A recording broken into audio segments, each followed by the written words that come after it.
Salut tout le monde. Après notre premier épisode sur les gestes les plus irrespectueux de l'histoire de la NBA, vous avez été nombreux à nous demander de vous faire un tome 2. Toujours sur les dunks, mais cette fois-ci à partir de 2010. En attendant de vous publier potentiellement un épisode sur les dribbles, les shoots ou les gestes défensifs, si ça vous tente, on s'est donc mis au boulot. Et vu qu'on s'est rendu compte que certains autres dunks d'avant 2010 auraient mérité d'être évoqués, on vous annonce que nous travaillons déjà sur un tome 3 concernant les tomards. Du lourd à venir en somme. Mais bref, avant ça, voici donc certains de nos dunks récents préférés qui à chaque fois nous ont donné l'impression que sur l'action, le respect était complètement mort pour le défenseur. C'est ainsi que pour commencer, nous allons vous parler de Blake Griffin. Vous pensiez vraiment qu'on pouvait traiter un tel sujet sans aborder le Quake? Eh bien vous vous trompiez, car en carrière, l'ailier fort nous a pondu quelques dingueries, lors desquelles nous n'aurions pas aimé nous retrouver en défense. Retour en 2010 donc pour une action suite à laquelle Timofey Mozgov, le pauvre, a largement dû avoir envie de se cacher au vu de la violence du tomard qu'il a subi. Suite à un pick and roll avec Randy Foye dans un match face aux Knicks, Griffin se retrouve face au joueur russe. En bonne position pour prendre son appel, il n'hésite pas, et là clairement c'est une véritable fusée qui décolle. Pour Mozgov c'est trop tard, il tente bien de repousser son agresseur des deux bras et faire faute, mais Griffin est déjà trop haut, plaçant son entrejambe au niveau du visage de sa victime de 2,16 m.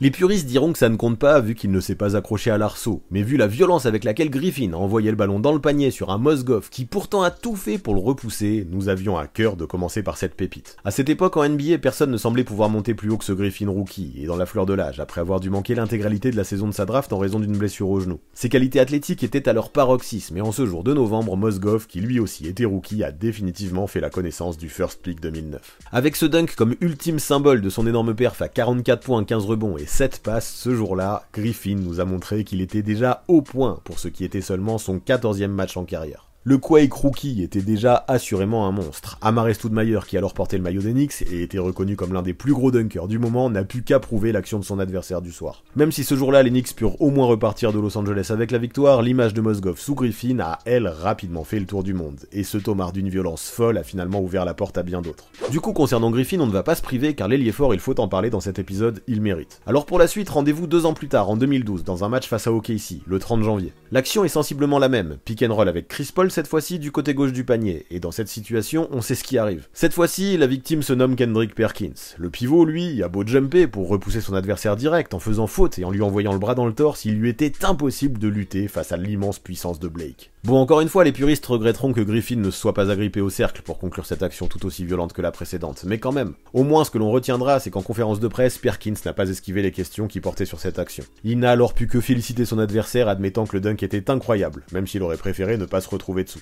Petit fun fact d'ailleurs, Griffin disait que cette fois-ci, il ne s'était pas rendu compte de la violence de son action. C'est la réaction de DeAndre Jordan ensuite qui lui a fait réaliser qu'il venait probablement de produire quelque chose d'unique. Si un mec peut faire ce genre d'action naturellement, sans même y faire attention, on passe probablement encore en échelon sur l'échelle de l'irrespect. Bon, ces deux dunks de Blake sont carrément énormes, mais nous pouvons comprendre que vous puissiez un petit peu rester sur votre faim. Non seulement ils se ressemblent énormément, mais en plus de ça, nous devons l'avouer, nous aussi nous préférons quand le dunker s'accroche au cercle. Voilà pourquoi nous allons rester en 2012, toujours avec Blake Griffin, et vous montrer qu'il n'avait pas que ce genre de move dans sa panoplie, lorsqu'il s'agissait de manquer de respect à ses adversaires. Là nous sommes à Los Angeles, en plein derby, entre les Clippers et les Lakers. Le match vient de commencer, et celui qui va prendre n'est autre que l'Espagnol Pau Gasol, à 2 reprises. Alors que le score est de 2-0, Randy Foye rate son shoot dans le corner, mais qui voilà pour la claquette dunk? Blake Griffin, évidemment, qui débarque telle une bombe dans le dos de la défense pour littéralement écraser Gasol qui tombe à la renverse. C'est fou, alors que le Laker pesait quand même 113 kg, sur l'action, il ne semblait pas être plus lourd qu'une plume. C'est dire la puissance du phénomène. Plus haut, plus fort, plus vif, plus athlétique. Surtout que là, vu qu'il arrivait par derrière, il ne l'avait pas du tout vu venir. Mais le truc, c'est que visiblement, ça ne lui a pas suffi à l'Espagnol. Car dans le 3e quart-temps, Blake reçoit une passe de Caron Butler, cette fois-ci sur pick and roll. Dans sa tête, Gasol s'est peut-être dit qu'il allait se venger de l'affront reçu en début de match. Mais non, ce fut peine perdue. Encore une fois, en se protégeant du contact avec son avant-bras, et disons-le en passant, en faisant une énorme faute, Blake a complètement ratatiné l'intérieur adverse avant de le fixer agressivement, en mode c'est moi le patron. Fou. En plus de ça, les arbitres accordent le end-one à l'ailier fort des Clippers. À nouveau, DeAndre Jordan était euphorique vu qu'il est allé repousser son coéquipier des 2 bras pour célébrer, tandis que Griffin ne semblait pas réaliser ce qu'il venait de faire. 2 fois dans le même match, il a postérisé l'un des meilleurs intérieurs de l'époque, un expert de la défense qui plus est. On ne pourra pas reprocher à Poe de ne pas avoir tenté d'arrêter son vis-à-vis, mais la mission fut un fail, le vétéran s'est carrément fait manquer de respect par ce jeune loup qu'était Blake Griffin au début des années 2010. Regardez la grimace d'Andrew Bynum à l'issue du deuxième dunk, elle suffit presque à elle seule pour raconter toute l'histoire. Allez, même si on aurait limite pu lui consacrer toute cette vidéo, nous allons désormais changer de client et parler un peu de LeBron James, qui lui aussi, alors qu'il était en plein prime, a eu l'occasion de massacrer quelques adversaires. N'est-ce pas John Lucas? Bon, à sa décharge, le meneur des Bulls ne mesurait qu'un mètre 80, et sa taille, eh bien, elle ne lui a servi à rien, à part peut-être représenter une petite haie pour le King. Sur une passe lobée, LeBron a juste parcouru la ligne de fond pour aller choper la gonfle en haute altitude, dans le dos de Lucas, qui n'a juste pu rien faire, à part regarder James lui sauter par-dessus. Et le pire, c'est que LeBron lui-même, en atterrissant, semblait étonné par ce qu'il venait de se passer, regardant sa victime dans les yeux, comme s'il pensait « Mais attends, cette petite chose ne monte pas plus haut que ça ?» Vraiment un manque de respect total. Quelques années plus tard, Lucas est devenu assistant pour les Lakers, équipe que LeBron a rejointe en 2018. Interrogé sur ce que ça faisait de coacher le King, l'ex-joueur ne put qu'en plaisanter, expliquant que l'ailier allait faire pas mal de tours de terrain gratos pour avoir osé lui passer par-dessus comme ça en 2012. En même temps, il avoue qu'aujourd'hui on l'aborde davantage dans la rue pour être celui par-dessus qui LeBron a sauté que pour sa carrière de 8 ans en NBA. Décidément, ce jour-là, l'arrière s'est retrouvé au mauvais endroit, au mauvais moment, perdant 100% de son honneur, et même sûrement plus. Mais que John Lucas se rassure, il n'a pas été le seul à se faire monter dessus par le King, et ça, Jason Terry pourrait lui aussi nous en parler. Cette fois-ci, nous sommes un an plus tard, en 2013, pour une action qui assurément a choqué bon nombre de fans de la balle orange. Le pauvre Terry s'est retrouvé face au Heat en transition dans une position de 1 contre 3, et surtout, il ne s'attendait absolument pas à ce que LeBron arrive lancé avec tant de puissance en trailer. Ouais, après qu'il ait perdu la balle, l'arrière des Celtics s'est retrouvé dans une position bien inconfortable, une sorte de piège, duquel il devenait impossible de s'échapper. Mario Chalmers récupère alors la gonfle et la donne à Norris Cole, mieux placé que lui. Le Jet essaye de suivre, mais il a déjà la tête qui tourne, surtout que, comme on l'a dit, derrière, James arrive à toute blinde. Cole n'a alors plus qu'à balancer la balle en l'air, à prendre ses popcorn et observer le King démolir Terry, qui, le pauvre, était positionné sous le panier. Après, le mec est téméraire, hein, il tente de sauter, mais ça ne sert à rien, à part servir de victime à LeBron, pour finir sur les fesses et se faire encore plus manquer de respect. Puis, histoire de pousser le bouchon encore plus loin, James, debout, fixera bien sa victime au sol, droit dans les yeux, avant de repartir, comme si de rien n'était, en mâchouillant son protège-dents. Le job était fait, face à ce mec qui, avec Dallas, l'avait empêché de remporter un titre en 2011 et qui ne s'était pas privé de trash-talker, la vengeance était prise. Et c'est ce pauvre Jason Terry qui en a fait les frais. S'il reçut une faute technique pour avoir toisé du regard son adversaire, peu importe, à cette époque, LeBron était en mode machine. Petite anecdote à ajouter d'ailleurs, le lendemain, des petits malins s'étaient amusés à modifier la page Wikipédia du joueur des Celtics, annonçant son décès le 18 mars 2013, en ayant reçu un dunk beaucoup trop féroce sur la tronche, priceless. Terry, plein de seum, dira à la fin du match que lui aussi avait dunké sur beaucoup de gars dans sa carrière, et que sans l'émergence des réseaux sociaux, on en aurait moins fait à propos de ce tomard. Mouais. Ça pue la mauvaise foi. LeBron de son côté expliquera quelques années plus tard que ce dunk restera probablement l'un de ceux qu'il préfère dans toute sa carrière, non seulement pour sa violence, mais aussi, comme il l'a dit, parce qu'il fallait fermer la bouche de cet adversaire qui parlait beaucoup trop. C'est réussi. Mais le truc, c'est que ce tomard de LeBron, aussi violent et symbolique soit-il, n'est peut-être pas le plus brutal que la NBA ait connu lors de cette saison 2012-2013. Et si jusque-là, dans cette vidéo, nous avons plutôt parlé de DeAndre Jordan comme celui qui célébrait le mieux les dunks de Blake Griffin chez les Clippers, désormais, il faut parler de l'assassinat d'une sauvagerie extrême qu'il a lui-même réalisé. Ce coup d'éclat prit place lui aussi au mois de mars, 2 jours avant le dunk de LeBron sur Terry, afin que la NBA puisse réaliser un top 10 de la semaine d'une violence jamais égalée. Sa victime, Brandon Knight, ce pauvre meneur d'1m88, pour qui il est difficile de ne pas avoir au moins un peu de compassion quand on repense à ce qu'il a ramassé. Le problème, sur une passe lobée, il a jumpé pour essayer de jouer l'interception. Grand mal lui en a fait, car il s'est retrouvé en plein milieu de la trajectoire de DeAndre Jordan. Le pivot a alors récupéré le ballon un peu derrière lui, le balançant dans le cercle et atomisant complètement le meneur des Pistons, qui termina sur le dos. Encore une fois, avec un Chris Paul à la passe, un joueur des Clippers a totalement démoli son défenseur sur un tomard qui restera dans les annales. Quand on sait que Knight avait déjà servi de pantin lors du Rising Stars sur une série de crosses de Kyrie Irving un an plus tôt, ça commençait à en faire des moments malaisants pour ce pauvre sophomore qui n'avait rien demandé. Et puis c'est de la physique, quand un mec de 82 kg se retrouve en l'air sur la trajectoire d'un autre de 115 kg, souvent ça fait du dégât, et cette action est bien là pour nous le confirmer. Après il expliquait que d'habitude ce dunk il le faisait, mais sans personne dessous, c'était la première fois que quelqu'un essayait de le contrer. Lob City avait encore frappé, un véritable attentat. La grimace de Dédé Jordan qui suivit l'action nous montrait encore une fois bien que le pivot était conscient du carnage qu'il venait de réaliser. Dans le même genre également, parlons de Dwight Howard. Nous sommes en 2011, le pivot joue au Magic et Drew Holiday, alors sophomore, portait le maillot des Sixers. Un autre temps. Victime de Kobe lors de l'épisode 1, dont on a parlé il y a pas longtemps, ce jour-là D12 s'est transformé en agresseur avec un monster dunk en mode alley-oop sur l'arrière de Philly. Sur une transition, Jameer Nelson envoie une passe lobée main droite par-dessus Spencer Hawes. Holiday tente d'anticiper sur Howard en jouant l'interception, mais c'est une très mauvaise idée. C'est sur ce genre d'action que l'on se rend compte des 30 kilos qui séparent la masse musculaire des deux hommes. Dwight s'envole donc comme si Holiday n'avait jamais existé et le ratatine complètement dans un match alors super serré. Même les fans de Philly sont ébahis par la violence du truc et il y a de quoi. Sur l'action, Holiday ne ressemblait à rien d'autre qu'une marionnette désarticulée. Et si vous regardez bien le banc des Sixers, vous vous rendrez compte que même Iguodala, alors en civil, se lève, comme s'il était dans la team de Dwight pour célébrer, tellement le Tomar était insane. Quand même le banc adverse est ébahi par l'un de tes dunks, c'est définitivement que tu viens de commettre un truc plus qu'irrespectueux. Désormais, nous aimerions évoquer un dunk de Russell Westbrook sur le pivot français Rudy Gobert. Nous sommes en janvier 2022 et les Lakers reçoivent le Jazz, dont la défense est portée par Godzilla, déjà élu à 3 reprises meilleur défenseur de la NBA au cours de sa carrière. Le marsupilami profite d'un écran de LeBron pour passer le premier rideau, arrive dans la peinture pour poser des appuis très forts, s'élève et démolit un Rudy Gobert qui évidemment comme d'habitude a tenté de contrer le ballon.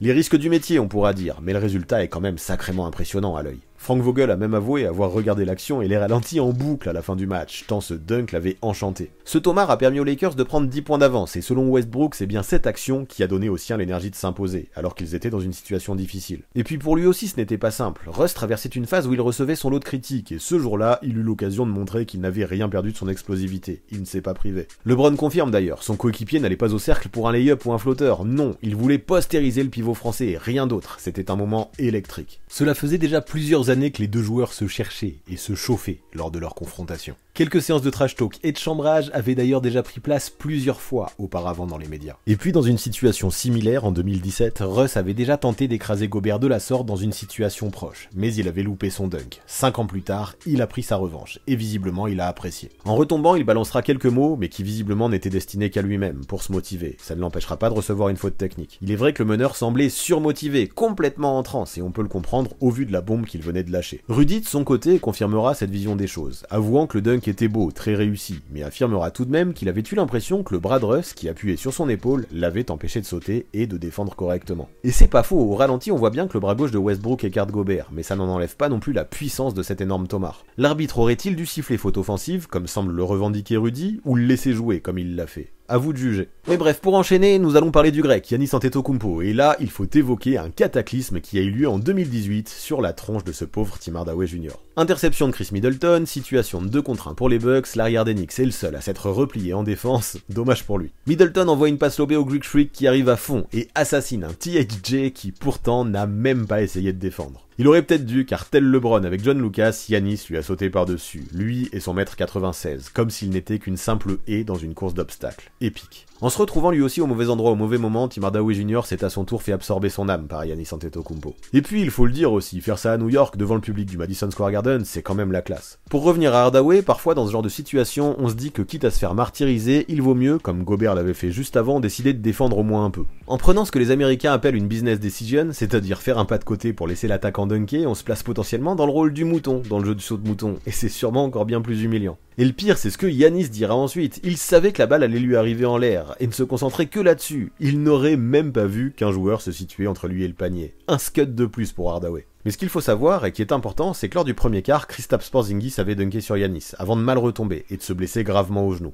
On peut donc imaginer que le grec avait peut-être une revanche à prendre au Madison Square Garden. Quoi qu'il en soit, il l'a fait, avec brio, la victime terminant même le match en boitant. Bon, a priori, ça n'avait rien à voir avec le Tomar, il avait juste réaggravé une blessure qui l'avait gêné quelques semaines plus tôt. Ou alors, il s'agit juste de la meilleure solution qu'il ait trouvée pour s'éclipser du terrain et se faire oublier au plus vite. Ça aussi, on pourrait le comprendre. Mais vous le savez, dans ce genre de jeu, il y a des arroseurs, des arrosés, et parfois même des arroseurs arrosés. Lors de la saison suivante, nouveau match entre les Bucks et les Knicks, toujours au Madison Square Garden. Tim Hardaway Jr. n'est plus dans l'équipe new-yorkaise, mais peu importe. Cette rencontre va nous offrir un nouveau dunk très irrespectueux, mais cette fois-ci avec le Greek Freak en victime. Sur une interception, Mario Hezonja fuse en contre-attaque avec l'objectif de scorer 2 points facilement. Antetokounmpo ne compte pas se laisser faire et sprint à son tour, pour l'empêcher et tenter un chase down. C'est raté. Super Mario écrase la balle dans le panier et Antetokounmpo tombe au sol. Et c'est là que le Croate en rajoute ensuite, en enjambant sa victime, toujours allongé sur le parquet. Le summum du manque de respect pour un joueur NBA, d'autant plus pour un joueur de la trempe de Giannis, qui en fin de match l'avait mauvaise. Il expliquera dans le vestiaire que la prochaine fois qu'Hezonja l'enjambera de la sorte, il n'hésiterait pas à lui envoyer un coup de poing tout droit dans les parties. Bon, plus tard, conscient que ce discours ne convenait pas à l'image de Nice Guys qu'il voulait véhiculer, il s'excusera pour ses propos, ajoutant néanmoins que de la part des Zonia, célébrer de la sorte le seul panier qu'il avait mis de la rencontre, c'était peut-être un peu exagéré. Comme le dira le Bleacher Report, c'est un peu comme si Mark Madsen avait enjambé Allen Iverson après un cross et un shoot lors des finales 2001, alors que pourtant, vous le savez, on en a parlé récemment, pour le shoot, Mark Madsen est loin d'être un expert. Ce qui est dingue, c'est que le dunk des Zonia au final n'est pas si fou, mais la proportion compris les événements ensuite ont pu rajouter beaucoup de piment. Ce dernier en conférence de presse ajoutera même que si Giannis avait peur de ces moments-là, New York n'était pas un endroit pour lui. Décidément, lui, il n'avait peur de rien. Ces déclarations du Croate plus son step-over, pour célébrer le poster, en a au bout du compte fait l'un des dunks les plus irrespectueux de l'histoire NBA récente, alors que le Tomar en lui-même n'est finalement pas si hallucinant que ça. C'est la célébration et les réactions qui ont suivi qu'ils sont.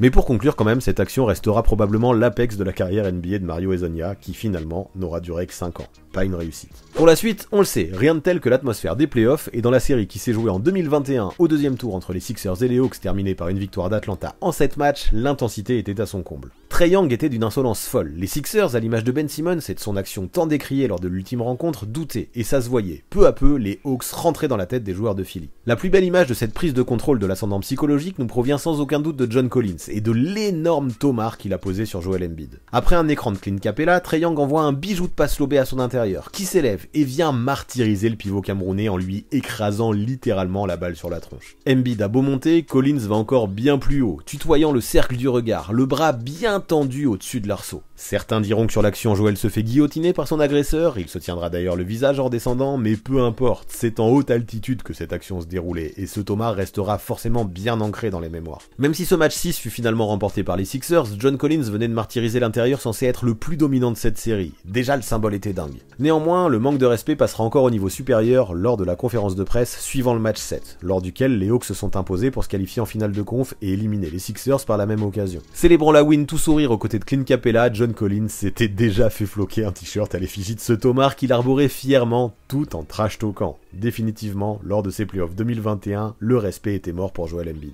Mais allez, pour finir, on va vous parler d'un dunk point d'exclamation qui en termes de violence n'a que peu d'égal dans le basket NBA de ces dernières années. Si on vous donne les noms d'Anthony Edwards et Yuta Watanabe, ça vous parle? Si ce n'est pas le cas, ouvrez bien vos oreilles et grands vos yeux car vous allez découvrir ce que l'on peut appeler une bonne agression, en bonne et due forme. Si à l'époque, en termes de résultats, les Wolves avaient du mal à contenter les fans, le Ant-Man, pour sa saison rookie en 2021, a pu tout de même apporter quelques rayons de soleil dans la foule. Lancé ligne de fond, l'arrière des Wolves est monté avec une puissance ahurissante, et le pauvre Watanabe, qui a tenté de l'arrêter, n'aurait peut-être pas dû tant il s'est fait anéantir. On imagine qu'au Japon, une minute de silence, voire même une journée de deuil fut mise en place suite à l'attentat que leurs compatriotes de NBA venaient de recevoir dans cette rencontre disputée à Minneapolis. Quelle violence, quel assassinat! Alors qu'en France, il était quasiment 5h du matin, le Ant-Man a absolument réveillé tous ceux qui peu à peu voyaient leurs yeux se fermer devant ce duel censé à la base être plutôt insipide. Victime de la faute, Edwards, avec un air fier et arrogant, se dirigea tranquillement vers la ligne des lancers, tandis que Watanabe, lui, pour ajouter encore du malaise, se faisait plutôt honteusement ramasser par ses coéquipiers qui, après ce tomar, venaient de perdre un soldat. Ne cherchez pas, le Ant-Man ne peut absolument plus passer la frontière japonaise, car depuis ce jour, on n'en doute pas, il est devenu l'homme le plus recherché du pays. Depuis, Watanabe s'est reconverti en shooter, plutôt qu'en protecteur de cercle, et il n'a sûrement pas eu tort. Auteur d'une saison 2022-2023 à 44% de réussite derrière la ligne, il a peu à peu réussi à se refaire un nom dans la grande ligue. Lui, qui, en ayant fait les gros titres pour les mauvaises raisons, aurait pu assurément voir sa carrière se stopper après cette action d'éclat, vu à quel point les réseaux se sont enflammés, et pour de bonnes raisons en plus. Cependant, ce qu'il faudra noter, c'est le caractère du japonais, qui dira après la rencontre que si la situation devait se reproduire, à chaque fois, il referait la même chose. Hors de question de laisser dunker un adversaire. C'est beau ce courage et cette mentalité, mais soyez-en conscients, si vous vous retrouvez face à Anthony Edwards, c'est plutôt risqué. Le manque de respect, que ce soit volontaire ou non, était total de la part du Ant-Man, et en attendant de nouvelles actions de ce type dans le futur, ce tomar vient conclure ce chapitre sur les dunks. Néanmoins, et ça aussi c'est important, si vous avez aimé cet épisode, signalez-le nous avec un pouce vers le haut, juste en dessous, et prévenez-nous dans les commentaires si vous souhaitez que l'on continue cette série avec un tome 3. Nous avons déjà en tête un bon paquet d'idées de dunk pour ça, mais si selon vous, nous en avons oublié dans les 2 premiers épisodes, n'hésitez pas à nous les lister, on les étudiera avec attention.